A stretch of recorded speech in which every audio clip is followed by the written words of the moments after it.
உலகமெங்கும் பறந்து வாழ்ந்து கொண்டிருக்கும் இனிய தமிழ் உறவுகளுக்கு இனிமையான இந்நேரத்து வணக்கங்கள்.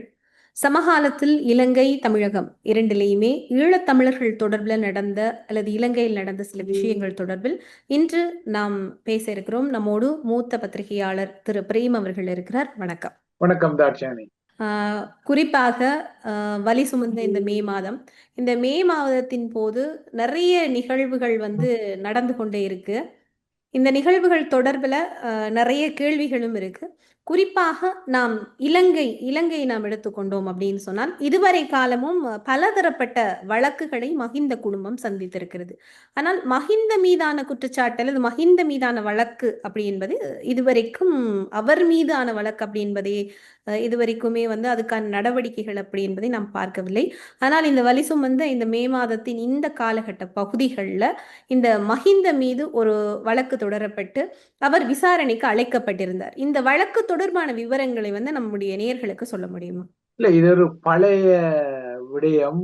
நிச்சயமாக இந்த வழக்கானது ஊழல் முறைகேடுகள் சம்பந்தப்பட்ட ஒரு வழக்கு தான். இது மிக பழைய மஹிந்தவின் ஆட்சி காலத்தில் ஸ்ரீலங்கன் ஏர்லைன்ஸ், அதாவது ஸ்ரீலங்காவின் தேசிய விமான சேவையான ஸ்ரீலங்கன் ஏர்லைன்ஸுக்கு ஏர்பஸ் சில கொள்வனவு செய்யப்பட்ட போது அந்த கொள்வனவில் கையூட்டுகள் பெறப்பட்டன. அந்த குறித்த விமானங்கள் அறிவிக்கப்பட்ட விலையை விட சற்று அதிகமாக விற்பனை செய்யும் போது இந்த கையூட்டுக்கள் வழங்கப்படும் என்ற ஒரு ஒப்பந்தம், ஒரு கமுக்கமான டீல் இருந்தது. தனியே ஸ்ரீலங்கா மாத்திரமில்லை, இதில் ஏர்பஸ் நிறுவனமும் சிக்கி கொண்டது. என்றால் ஏர்பஸின் அதிகாரிகளும் தமது விமானங்கள் விற்பனை செய்ய வேண்டும் என்பதற்காக இந்த லஞ்சங்களை அனுமதித்தான குற்றச்சாட்டுகளும் உள்ளது. இந்த நிலையில் தான் அந்த ஏர்பஸ் கொள்வன போது அப்போது ஸ்ரீலங்காவின் ஏர்லைன்ஸின் அந்த நிறைவேற்று அதிகாரியா இருந்த கபில சந்திரசேனா அவர் கடந்த வாரம் தற்கொலை செய்து கொண்டிருந்தார். அவர் தான் மஹிந்த ராஜபக்சவுக்கு தான் இந்த லஞ்ச பணத்தை 60 மில்லியன் ரூபாவை 3 தவணைகளாக கொடுத்தேன் என்ற ஒரு குற்றச்சாட்டை முன்வைத்திருந்தார். அந்த குற்றச்சாட்டின் அடிப்படையில் தான் இப்போது மஹிந்த விசாரணைக்கு அழைக்கப்பட்டிருக்கின்றார். ஆனால் இந்த ஏர்பஸ் ஊழல் என்பது மஹிந்தவை தொடர்ந்தும் துரத்தும் ஒரு விடயம். மஹிந்த மாத்திரமல்ல, ராஜபக்ச அதிகார மையத்தின் அதிகாரிகள், அரசு தலைவர் என்ற வகையில் மஹிந்தவை துரத்துகின்றது. ஆனால் மே மாதத்தில் என்று சொல்லும் பொழுது உண்மையில் அவ்வாறான ஒரு கருத்துருவாக்கம் இருக்கின்றது. ஆனால் அது மிகவும் எங்களது துயரங்கள் வழிகளை நாங்களே குறை மதிப்புக்கு உட்படுத்தும் ஒரு நகர்வு. ஏனென்றால் இது ஒரு சாதாரண ஊழல் வழக்குக்கும் எங்களது வலி சுமந்த மே மாதத்துக்கும் இடையில் எந்த தொடர்புகளும் இல்லை. எவ்வாறாயினும் எங்களது உயிர்கள் என்ன ஒரு ஊழல் வழக்குக்கு பிரதியீடாக பார்க்கிறதா? என்னென்றால் என்ன பிரச்சனை என்றால், எங்களுக்கு இருக்கும் அந்த ஆதங்கம் எப்படியாவது அந்த குடும்பத்தை ஏதோ ஒரு வகையில் சிக்க வைத்து விட்டால் அது ஏதோ ஒரு ஆதங்கத்தை பெற முடியும். ஆனால் ஒருபோதுமே பெரும் இது ஒரு திட்டமிட்ட இனவழிப்பு. ஆகையால் இதற்கான எதிர்வினைகள் எல்லாம் பாரிய அளவில் தான் பெற வேணுமே தவிர இவ்வாறான ஊழல் வழக்குகள், ஏனென்றால் இது ஊழல் வழக்குகளால் மஹிந்த ஒன்றும் கதறி துடித்து விடவில்லை. அது இவ்வாறான ஊழல் வழக்குகள் ஆண்டாண்டு காலமாக ஈடுபட்டு வருவது. ஆகையால் இப்போதைக்கு மஹிந்தவுக்கு இது ஒரு நெருக்கடியாக இருந்தாலும் எமது பெரு உதிரப்பலிக்கு இதனை ஒப்பிட்டு கொள்ள முடியாது. ஆனால் ஒரு வகையில் அந்த மஹிந்தவை ஏதோ சிஐடியினர் விசாரிக்கின்றார்கள், லஞ்ச ஊழல் ஆணைக்குழு விசாரிக்கிறபடியா நாங்கள் அதனை முடிச்சு போடுகின்றோம். ஆனால் ஒருபோதுமே எங்களது பெரு உதிரப்பலிக்கு இவ்வாறான ஊழல் முறைகேடுகள் மீதான விசாரணைகள் பலன்களையோ அல்லது அதற்குரிய பதிலையோ தரப்போதில்லை. இதற்குண்மையிலேயே அதற்குரிய பதில்கள் வழங்கப்பட வேண்டிய இடங்கள் மிகுந்த உயரிய இடங்களாகத்தான் நிச்சயமாக இருக்கும். கண்டிப்பா இந்த இடத்துல இந்த வழக்குக்கும் அனுரகுமார திசாநாயக்கவுக்கும் ஏதாவது சம்பந்தம் இருக்கிறதா? இல்ல, இந்த வழக்கு அனுரகுமார திசாநாயக்காவுக்கு சம்பந்தம் இல்லை. ஏனென்றால் இது 2013 இடம்பெற்ற கொள்வனவு சம்பந்தமான வழக்கு. ஆகையால் இது 2015 தான் இந்த லஞ்சங்கள் கைமாறப்பட்டது. ஆனால் இது தொடர்ச்சியாக என்றால் நாட்டின் காவல்துறை அது யாரென்றாலும் சுயாதீனமாக இயங்குவதாகத்தான் அரசாங்கங்கள் கூறிக்கொள்கின்றன. ஆனால் நடைமுறையில் அவ்வாறு இல்லை என்பது வேறுபடியும். ஆகையால் நாட்டின் காவல்துறையின் விடயங்கள் எல்லாம் சுயாதீனமானவை. இது வழக்கு தொடர வேண்டிய பொறுப்பெல்லாம் சட்டமா அதிபர் திணைக்களத்தைச் சேர்ந்தது. நாட்டின் நீதித்துறையும் சுயாதீனமானது அனுரகுமார் சொல்லிக் கொள்கிறார். ஆனால் அவர் மீதும் அந்த மேதின உரையில் மிகப்பெரியதொரு விமர்சனம் வந்திருக்கின்றது. அதாவது அவர் நீதித்துறையில் தலையீடுகள் செய்கின்றாரா என்ற ஒரு பெரும் சர்ச்சையை இப்போது அன்றகுமார திசாநாயக்கா எதிர்நோக்குகின்றார். ஏனென்றால் அதற்கு காரணம் அவர் மே தின உரையில் கூறிய ஒரு விடயம். எதிர்வரும் மே மாதம் 25ஆம் தேதி ஒரு வழக்கின் தீர்ப்பு வரப்போகின்றது. அதற்கு கைதட்டி வரவேற்க ஆரவாரப்பட தயாராக இருங்கள் என அவர் தனது கட்சியின் உறுப்பினர்கள் சொல்லுகின்றார். அவ்வாறாய் மே மாதம் 25ஆம் தேதி வரக்கூடிய இந்த வழக்கின் தீர்ப்பு சாதகமாக பெறும் என்பதை எவ்வாறு அவர் தெரிந்து கொண்டார்? அவ்வாறாயின் அவர் நீதிபதிகளிடமிருந்து இந்த தீர்ப்பு குறித்த விவரங்களை பெற்றாரா அல்லது இவ்வாறுதான் தீர்ப்பு வர வேண்டும் என அவர் நீதிபதிகளுக்கு சொன்னாரா என்ற ஒரு விடயம். அரசு தலைவராயினும் நீதித்துறை சுயாதீனமானது, அவர் அதை கருத்து தெரிவிக்க முடியாது. ஆனால் இப்போது சமாளித்துக் கொள்கிறார்கள், அது ஒரு யூகத்தின் அடிப்படையில் தான் சொன்னார் என்றால். ஆனால் இப்போது இந்த விடயம் எதிர்கட்சிகளாலும் ஸ்ரீலங்காவின் நீதித்துறை சார்ந்த அமைப்புகளாலும் பிரச்சனையாக்கப்படுகின்றது என்பது ஒரு உண்மையான விடயம். கண்டிப்பா. இந்த இடத்துல வந்து குறிப்பாக மஹிந்தவனுடைய சட்டத்தரணியினுடைய ஒரு பைட் பார்க்கிற போது இந்த இந்த ஊழல் முறைகேடு விஷயத்துக்கும் வந்து இதோடு புலம்பெயர்ந்து வாழுகிற புலி ஆதரவாளர்கள் வெடிவெடிப்பார்கள், கைதட்டி கொண்டாடுவார்கள், இப்படியான விஷயங்கள் எல்லாமே தொடர்பு படுத்தி பேசப்பட்டது. இந்த ஊழலுக்கும் புலம்பெயர்ந்த அமைப்புக்கும் என்ன சம்பந்தம்? இந்த இடத்துல இந்த புலிகளை வைத்து ஏன் இவர்கள் ஒரு மூலதனமாக மீண்டும் மீண்டும் பயன்படுத்தி கொள்கிறார்கள்? இதுக்கான காரணம் என்ன? இது எப்படி எடுத்துக்கொள்றது?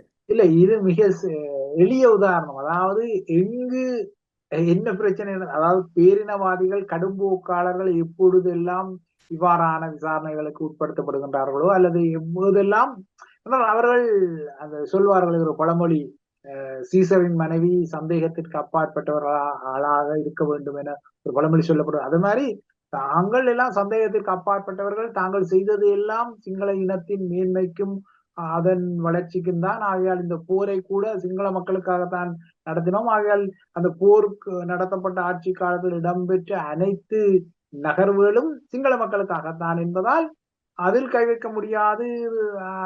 போர் குற்றங்களில் ஈடுபட்ட படையினரை விசாரிக்க முடியாது, இல்லை என்றால் அரசு அதிகாரிகள் விசாரிக்க முடியாது என்ற வகையில் அவ்வாறு யாராவது செய்தால் உடனே இந்த புலி புராணத்தை பாடுவார்கள். ஆக இது புலிகளுக்காகத்தான் செய்கிறார்கள் என்றால் இதற்கு முதலில் சம்பந்தமே இல்லை. ஏனென்றால் அவர்கள் என்னென்றால் அவ்வாறான ஒரு கவசத்தை உருவாக்கி அதன் மூலமாக அந்த பேரினவாத எழுச்சியை பாருங்கள் இந்த டேஸ்புராக்காகத்தான் எங்களை எல்லாம் விசாரணைகளுக்கு அழைக்கின்றார்கள், போர்க்குற்றங்கள் செய்யப்பட்டதாக படை அதிகாரிகளை விசாரிக்க தலைப்படுகின்றார்கள், வெளிநாடுகளில் அவர்களுக்கு தடையை விதிக்கின்றார்கள் என்பது இது ஒரு பொதுவான கருதுகோளின் அடிப்படையிலான ஒரு உசுப்பேற்றல். ஆனால் இந்த உசுப்பேற்றல் முன்னர் வேலை செய்தது. ஆனால் இப்போது சிங்கள மக்கள் உணர்ந்து விட்டார்கள். ஆகையால் இப்போதெல்லாம் இதனை சொல்லிக் கொண்டாலும் சில கடும்போக்கு பௌத்த விக்குகள், இல்லையானால் கடும்போக்கு இந்த உதயகம்பன் விமல் வீரவன்ச வகையரா தொகையராக்கள் மாத்திரம்தான் ரியாக்ட் பண்ணுமே தவிர சாமானிய சிங்கள மக்கள் இப்போது இவ்வாறான இந்த உசுப்பேற்றுகளில் ஈடுபடுவதிலே அவர்களுக்கு இப்பொழுது உண்மை தெரிகின்றது.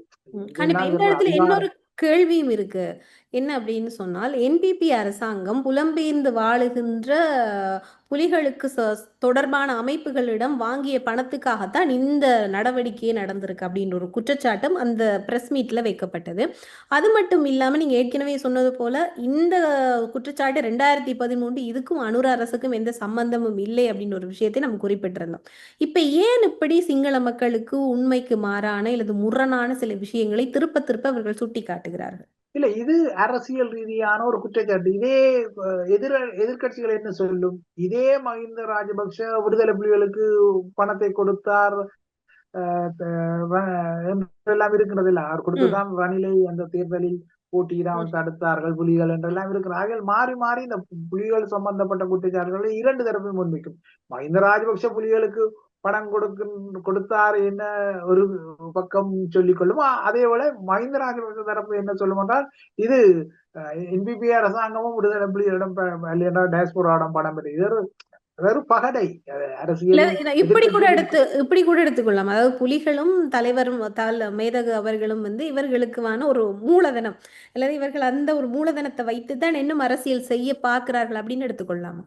நிச்சயமாக அதைத்தானே சொன்னேன். இந்த புலிக்காய்ச்சல் இருக்கும் வரையும் அவர்கள் அரசியல் செய்வார்கள். ஆனா இந்த அது தேய்மானம் அடையும். இவ்வாறு எல்லாம் இனி நீங்கள் சொல்லி உசுப்பேற்ற முடியாது. என்னென்றால் போர் முடிந்தே 16 வருடங்கள் கடந்து விட்டன. நெடுக இந்த புலிக்காய்ச்சல் புராணங்களை சொல்ல முடியாது. இது சிங்கள தரப்புக்கு மாத்திரம் தமிழர் தரப்புக்கும் பொருந்தும். ஏன்னா தமிழர் தரப்பும் இதே போன்ற ஒரு பேசுபொருளை மூலதனமாக வைத்து தமது அரசியலை நகர்த்த தலைப்படுகின்றதல்ல. ஆகையால் இதெல்லாம் உண்மையில்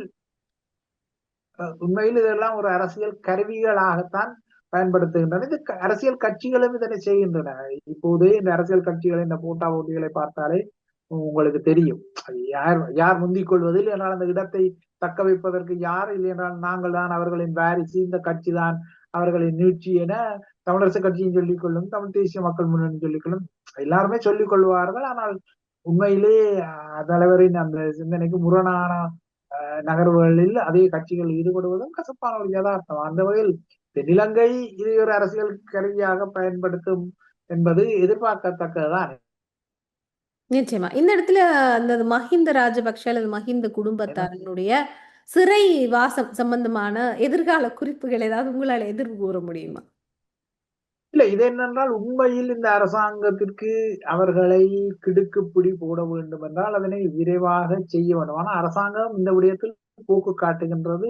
முறையான சுறாக்களை விட்டுவிட்டு நெத்தலிகளைத்தான் அதை மீண்டும் மீண்டும் வேட்டையாடுகிறது. உண்மையில் கோட்டாபய ராஜபக்ஷ, மஹிந்த ராஜபக்ஷ போன்றவர்கள் விசாரணைக்கு உட்படுத்தப்பட வேண்டும். பசில் ராஜபக்ஷ அமெரிக்காவுக்கு போனவர் தான் வரவில்லை. இன்னமும் ஸ்ரீலங்கா நீதித்துறை அவரை மாபியாக்களை எல்லாம் பிடித்துக் கொண்டு வருகின்றார்கள். ஆனால் அடுத்த தவணைக்கு அவர் வர வேண்டும். அவரிலும் பெரும் ஊழல் முறைகாடு. ஆனால் அவர் முதுகு வலி, விமானத்தை பதிவு செய்தேன், ரத்து செய்தேன், அதனால் வழக்குக்கு வர முடியாது எல்லாம் சொல்லி போய் காட்டுகின்றார்கள். ஆகையால் அவர்கள் இயன்றவரை தப்பிப்பார்கள். அரசாங்கத்துக்கும் இப்போது தம் மீதான விமர்சனங்கள் அதிகரிக்கும் பொழுது ஒரு மடைமாற்றும் வகையில் இந்த விடயங்களை அவர்களும் செய்யத்தான் தலைப்படுவார்கள். ஆனால் சிங்கள மக்கள் அரசாங்கத்துக்கும் ஒரு எச்சரிக்கையாகத்தான் இருப்பார்கள். என்றால் இவ்வாறானவற்றின் மூலம் அரசியல் செய்ய முடியாது. என்றால் அரசாங்கமும் ஊழல் முறைகேடுகளை ஒழிப்பதாக சொல்லித்தான் பதவிக்கு வந்தது. ஆனால் இப்போது அதே அரசாங்கத்தின் மீதும் பெரிய இணைய மோசடிகள் மூலம் பணமும் இழக்கப்பட்டமை, ஊழல் மோசடிகள் எல்லாமே வருகின்றன. நிலக்கரி இறக்குமதி ஊழல் மோசடி. ஆகையால் அரசாங்கமும் இருகோடுகள் தத்துவம் போல ஒரு பிரச்சனை இருக்கும் பொழுது அதனை விட ஒரு பெரிய பிரச்சனையாக இன்னொரு கோட்டை கீறி தப்பிக்கும் நகர்களையும் செய்யத்தான் செய்யும். அது ஒரு பொலிட்டிக்கல் கேம் தானே. கண்டிப்பாக. அதாவது குறிப்பாக இப்போது இந்த முள்ளிவாய்க்கால் தினம் வரப்போகிறது. வலி சுமந்த மே மாதத்தில் இருக்கின்ற பொழுது தமிழகத்தின் சட்டசபையில் ஒரு குரல் ஒலித்திருக்கிறது. குறிப்பாக விடுதலை சிறுத்தைகள் கட்சியினுடைய அதாவது சட்டசபையிலே தெரிவு செய்யப்பட்ட வன்னியரசு அவர்கள் முதலாக பதவி ஏற்கின்ற அந்த தருணத்திலும் தமிழீழம் வெல்க அப்படின்னு சொல்லி ஒரு வார்த்தையை சொல்லி பதவி ஏற்றுக்கொண்டார். இன்றைய தினமும் ஈழம் சம்பந்தமாகவும் குறிப்பாக ஈழ போராட்டம் சம்பந்தமாகவும் தந்தை செல்வாவிலிருந்து தொடங்கி ஈழ வரலாறையும் அவர் அந்த சட்டசபையிலே குறிப்பிட்டிருந்தார். அதையும் கடந்து மே 18 என்பதை ஒரு மிகவும் ஒரு இன அழிப்பு நாளாக அரசாங்கம் ஒரு நாளாக முன்னெடுக்க வேண்டும் அப்படின்ற ஒரு கோரிக்கையும் வைத்திருந்தார். இந்த உரையாடல்கள், இந்த மாதிரியான விஷயங்கள் தமிழக சட்டசபையில இந்த 2026 சட்டசபையில் முதலாவதாக ஒலித்திருக்கிறது விடுதலை சிறுத்தைகள் கட்சி சார்பாக வன்னியரசு மூலமாக. இதை நாம் எப்படி எடுத்துக்கொள்வது? இது நமது இந்த முள்ளிவாய்க்கால் நீதிக்கான ஒரு வலுச்சேர்ப்பு அப்படின்னு சொல்லி எடுத்துக்கொள்ளலாமா? இதை விஜய் எப்படி அணுகுவார்? நீங்கள் எப்படி பார்க்கிறீர்கள்? இல்லை, விடுதலை சிறுத்தைகளின் வன்னியரசுக்கும் தமிழர் தாயத்துக்கும் இடையிலான தொடர்பு கடந்த காலத்தில் இருந்தது. நீங்கள் மறக்க முடியாது. வன்னியரசு தாயத்திற்கும் சென்றிருந்தார். ஆகையால் அவரது அந்த உணர்வு அப்போதும் சரி இப்போதும் சரி அவ்வாறுதான் இருக்கிறது. வன்னியரசு என்பவர் விடுதலை சிறுத்தைகள் கட்சி அது தொழுதிருமாவளவன் இல்லையா அவர்களின் அரசியலுக்கு அப்பால், அது உள்நாட்டு தமிழக அரசியலுக்கு அப்பால் அவர்களின் அந்த இளம் சார்ந்த பிரஜை இன்னமும் இருக்கிறது. அதோட வன்னியரசு இவ்வாறாக உரையாற்றுவதெல்லாம் புதுமை அல்ல. ஏனென்றால் அவரது நடவடிக்கை அவ்வாறுதான் இருக்கும். மே மாதம் இதை நிச்சயமாக நீங்கள் கூறியது போல அது இந்த இன அழிப்பு என்பது. ஆனால் தமிழக அரசு அதனை நிறைவேற்றுமா செய்ய தெரியாது. ஏனென்றால் தமிழக வெற்றி கழகத்தின் பங்காளிகளாக காங்கிரஸ் கட்சியினர் இருக்கின்றார்கள். அவர்கள் தான் இறுதி போரில் இருந்தவர்கள். தமிழகத்தில் ஆட்சி இருந்த திமுகவின் பங்காளிகள் வேறு. ஆகையால் அவர்கள் எல்லாம் இதனை அனுமதிப்பார்களா தெரியவில்லை. ஆனால் வன்னியரசின் கடமை அதனை சொல்லி இருக்கின்றார். இதே போல தமிழர் தாயக அரசியல் கட்சிகளும் இதே கோரிக்கையை விடுத்திருக்கின்றன. ஆகையால் இது புதுமையான விடயமல்ல. அதோடு தமிழக சட்டசபையில் ஈழத்தமிழர்களின் குரல் பிரச்சனைகள் என்ற பிரச்சனைகள் ஒலிப்பது முதல் தடவையும் அல்ல, ஏற்கனவே ஒழித்திருக்கிறது. ஆனால் இப்போது ஒரு திராவிட கட்சிகள், அதாவது பாரம்பரிய திராவிட கட்சிகள் இல்லாத ஒரு ஆட்சியில் இந்த குரல்கள் ஒலிப்பது ஒரு முக்கியம். ஏனென்றால் முதலமைச்சர் விஜய் ஒரு புதிய அரசியலுக்கான ஒரு அறிகுறிகளை காட்டிக் கொள்கிறார். அவரது இந்த அரசியல் நாகரிகம் சார்பான சந்திப்புகள் எல்லாம் கொஞ்சம் வித்தியாசமாக இருக்கிறது. ஏனென்றால் ஜெயலலிதா அவர்களால் இந்த அரசியல் அரசியல் என்றாலே கருணாநிதியும் தானும் எதிரிகள் தான் நச்சுத்தன்மை அந்த தமிழக அரசியலில் பூத்தப்பட்டமை அநேகமாக அம்மையார் ஜெயலலிதாவின் காலத்தில் தான். ஆனால் இப்போது அது மீண்டும் அந்த நச்சு நீக்கம் இடம்பெற்று அரசியலில் கோட்பாட்டு ரீதியில் வேறுபாடுகள் இருந்தாலும் அரசியல் தலைவர்களுக்கு அந்த வெறுப்பு இருக்கக்கூடாது என்பதற்காகத்தான் முதலமைச்சர் விஜய் நான் நினைக்கிறேன் எல்லாரையும் நேரடியாக சந்தித்து இருக்கின்றார். சீமான் முதல் வைகோ வரை, ஏன் தமிழகத்தின் முன்னாள் முதல்வரை எல்லாம் சந்தித்திருக்கிறார். இது ஒரு புதிய ஒரு அரசியல் கலாச்சாரத்துக்கு ஒரு அடிபோடுவதான ஒரு தோற்றப்பாடு இருக்கின்றது. ஆனால் இந்த தோற்றப்பாடு ஈழத்தமிழர்களின் சார்பில் எவ்வாறு வரும் என்பதை நான் பொறுத்துதான் பார்க்க வேண்டும். ஏற்கனவே கடந்த செவியிலும் குறிப்பிட்டிருந்தேன். உண்மையில் விஜய் முதலமைச்சர் விஜய் இதனை செய்ய வேண்டுமானால் உண்மையில் இந்த தமிழக கடற்தொழிலாளர்கள் எல்லை தாண்டும் பிரச்சனைகளை எல்லாம் அவர் கையாள வேண்டும். ஆனால் நேற்றவர் மீண்டும் மத்திய அரசுக்கு எழுதிய கடிதத்தில் அந்த எல்லை தாண்டல் குறித்து இல்லை, ஆனால் சிறை பிடித்தவர்களை விடுவிக்க வேண்டும் என்ற பாணியில் கோரியிருக்கிறார். உண்மைதான், தமிழக கடற்தொழிலாளர்கள் ஸ்ரீலங்கா சிறையில் இருப்பது ஏற்றுக் கொள்ளத்தக்க விடயமல்ல. ஆனால் இந்த ஏன் அவர்கள் கைது செய்யப்படுகின்றார்கள் இந்த கோர் சப்ஜெக்டை மறைத்துவிட்டு நீங்கள் இந்த விடயத்தை பூசி மொழிக முடியாது. ஆகையால் இரண்டு தரப்புக்குமே கடப்பாளர்கள் உள்ளன. ஏன் ஸ்ரீலங்கா கடற்படையினர் அவர்களை கைது செய்கின்றார்கள், ஆகையால் அவர்கள் எல்லை தாண்டுகின்றார்களா என்ற விடயத்திலும் பொறுப்பாக நகர வேண்டிய, உண்மையில் இந்த பிரச்சனை இருந்தால் பொறுப்பாக நகர வேண்டிய ஒரு பொறுப்பு முதலமைச்சர் விஜய்க்கும் உள்ளது என்பது மிக முக்கியமான விடயம். பொறுத்திருந்து பார்ப்போம். ஆனால் ஈழத்தமிழர்களுக்கான குரல் எப்பொழுதுமே தமிழக சட்டசபையில் ஒலிக்கும் என்பதை எதிர்பார்க்கலாம். கண்டிப்பா. அதாவது தமிழ் தேசியம் சார்ந்து யாராவது சட்டசபைக்கு சென்றிருந்தால் இன்னும் அதிகப்படியான குரல்கள் ஒலித்திருக்கும் அப்படின்னு சொல்லி நீங்க நம்புறீங்க? நிச்சயமாக நான் கடந்த செவியிலே சொல்லியிருந்தேன். என்னன்னா குரல்கள் தேவை. அதான் சொன்னேன், யார் தோற்கடிக்கப்பட்டாலும் சீமான் நிச்சயமாக சட்டசபைக்கு அனுப்பப்பட்டிருக்க வேண்டும். என்றால் நீங்கள் சட்டசபையில் போய் இருந்தோமா வந்தோமா, அதுல சில சட்டசபை உறுப்பினர்கள் பேசுவதே இல்லை என்றால் அவ்வாறான இடத்தில் பேசுவதை என்ற தனியரசு பேசுவதை நீங்களே சொல்லுகிறீர்கள். முதலாவது இவ்வாறு பல குரல்கள் ஈழத்துக்காக அல்ல, தமிழீழத்துக்காக இல்ல, தமிழக மக்களின் பிரச்சனையே பேச வேண்டும் என்று தேமுதிகவின் பிரேமலதா அவர்கள் அரசியல் பிரஜை இல்லாதவர் என விமர்சிக்கப்பட்டாலும் அவர் அந்த ஜோதிடரின் வெற்றிவேல் ரத்தனுடைய விடயத்தை எழுப்பிய போதுதானே முதலமைச்சர் பதில் சொல்லுகின்றார், நான் அதனை கவனிக்கின்றேன் என்று பார்த்து விட்டு சில மணி நேரத்தில் அவர் அந்த அரசு நியமனம் நீக்கப்பட்டதாக வந்திருக்கிறார். இவ்வாறான கருத்துக்களை சொல்வதற்கு இடித்துரைக்க வேண்டும். ஏனென்றால் அப்பொழுதுதான் மன்னரையும் மதியுரைஞர்களோ அல்லது யாராவது சொன்னால்தான் அவர் இசைவார். எல்லாருமே நீங்கள் விழுந்த பாட்டு குறிச்சுட்டு ஜாலரா அடித்தால் ஆட்சி வந்து விட்டது இல்லை, இடித்துரைக்கப்பட வேண்டும். அவையால் அந்த இடித்துரைப்பு குரல்கள் அதனை உண்மையிலேயே முதலமைச்சர் விஜயும் விரும்பிக் கொள்வார். நீங்கள் பாருங்கள், இன்று பிரேமலதா அவர்கள் அந்த உரையாற்றும் பொழுது அவர் குறிப்பெடுத்துக்க, பிரேமலதா இல்ல பாமக அவன் உறுப்பினர் உரையாற்றும் பொழுது அவர் குறிப்பெடுக்கின்றார். அதெல்லாம் நல்ல விடயம். ஏனென்றால் எதிர்கட்சி உறுப்பினர்கள் சொன்னாலும் அதை, ஏனென்றால் அவர்களும் தமிழகத்துக்காகத்தான் பேசுவார்கள். ஆகையால் அவர்களின் அந்த கருத்துக்களையும் உள்வாங்க வேண்டும். அந்த அதான் எதிரி கட்சி என்ற ரீதியில் நீ என்ன சொல்வது நான் என்ன கேட்பது என்ற இருந்தது கடந்த காலத்தில். அவ்வாறுதான் ஜெயலலிதாவோ இல்லை என்றால் திமுக ஆட்சி இருந்தால் இப்பொழுது இது ஒரு வித்தியாசமான ஒரு அறிகுறியாக இருக்கிறது. ஆகையால் அந்த அறிகுறிக்கு பலன் இருக்கிறது. இன்று அந்த அரசு அதிகாரி மீளெடுக்கப்பட்ட விடயம் ஏதோ மக்களின் இல்லைன்னா கட்சிகளின் குரலுக்கு செவிசாய்க்கக்கூடிய ஒரு வகையில் என்ற தோற்றப்பாடு இருக்கிறது. ஆனால் இது ஆரம்பம் அல்லவா.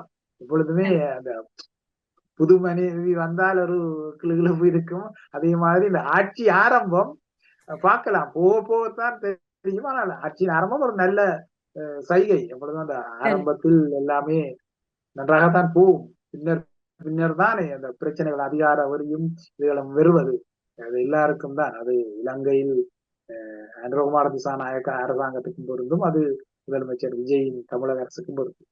கண்டிப்பாக. என்னுடைய நிறைவான கேள்வி என்ன அப்படின்னு சொன்னால், இப்பொழுது வன்னியரசு அவர்களால் தமிழக சட்டசபையிலேயும் வந்து வலியுறுத்தப்பட்டிருக்கிறது ஒரு விஷயம். ஏற்கனவே ஜெயலலிதா அவர்களால வந்து சில தீர்மானங்கள் கொண்டு வரப்பட்டிருந்தது. ஈழம் சார்ந்து, பொது வாக்கெடுப்பு சார்ந்து, இவ்வாறாக சர்வ கட்சிகளோட ஒத்துழைப்போடு அந்த தீர்மானம் கொண்டு வரப்பட்டிருந்தது. அப்போது மக்கள் ஆணையம் அதுக்கு வழங்கியிருந்தார். ஏன்னா மக்கள் ஆணை பெற்றது தானே அந்த சட்டசபை என்று சொல்லி நாம் எடுத்துக்கொள்ளலாம். அதே போல இப்போது வன்னியரசு அவர்களாலும் ஒரு வேண்டுகோள் அல்லது ஒரு ஒரு வேண்டுகோள் ஒன்று விடுக்கப்பட்டிருந்தது இந்த மே 18 தினம் தொடர்பில். அதே போல திரு கஜேந்திரகுமார் அவர்களாலும் இந்த மே 18 தினத்தை வந்து இனப்படுகொலை நாளாக அரசு அங்கீகரிக்க வேண்டும், தமிழக அரசு அங்கீகரிக்க வேண்டும் என்ற ஒரு கோரிக்கை விடப்பட்டிருந்தது. அதே போல நாடு கடந்த தமிழ் அரசாங்கத்தினுடைய பிரதமர் உருத்திரகுமாரன் அவர்களாலும் வாழ்த்து செய்தியும் இதே வேண்டுகோளும் விடுக்கப்பட்டிருந்தது.